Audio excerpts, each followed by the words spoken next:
Hinahangad ng Los Angeles Lakers na makuha si Jerami Grant sa isang trade, ngunit gusto ng Portland Trail Blazers ng at least 2 first-round picks para kay Grant.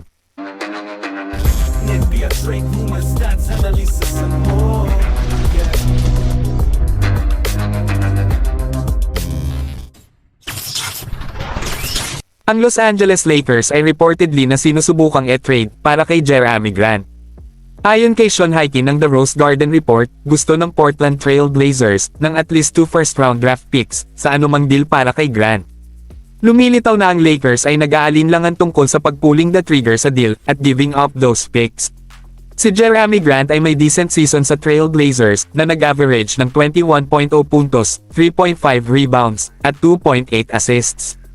Ngunit ang Blazers ay isa sa pinakamaraming talo na team sa NBA noong nakaraang taon at nabigong gumawa ng anumang decent impact sa Western Conference. Ipinakita ni Grant na maaaring siya ay isang good scorer, ngunit hindi siya isang number 1 option sa team. Ang Lakers ay talagang magiging isang magandang landing spot para kay Grant dahil kailangan niyang maglaro bilang third option at best behind ni LeBron James at Anthony Davis. Ang scoring na dadalhin ni Grant sa Lakers ay maaaring maging pangunahing sangkap para sa wakas ay makagawa sila ng serious and consistent championship effort. Ngunit once again, lumalabas na si Lakers GM Rob Pelinka ay masyadong nag-aalala tungkol sa pagbibigay ng future asset sa deal na ito. Si Pelinka ay bihirang gumawa ng anumang malalaking move upang mapabuti ang roster mula nang ang trade para mapunta si Russell Westbrook ay napakalaking backfired at humantong sa Lakers na hindi makakapasok sa playoffs. Ang concern ni Pelinka ay nais niyang ang koponan ay nasa position to rebuild na kapag natapos na ang panahon ni LeBron James. Ngunit tila sinasayang niya ang ilang napakagandang season pa rin para kay LeBron James by not surrounding him with the right pieces. Nagsalita kamakailan si Kendrick Perkins tungkol kay LeBron James at Rob Pelinka not being on the same page about the Lakers.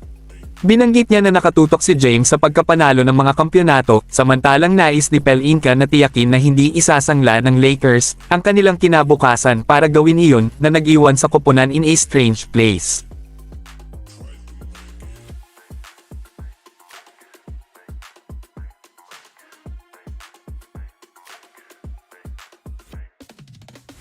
May mga reports noong unang bahagi this month na ito na may magkaibang prioridad sina Pelinka at James pagdating sa Lakers na tila nagpapatunay sa sinasabi ni Perkins.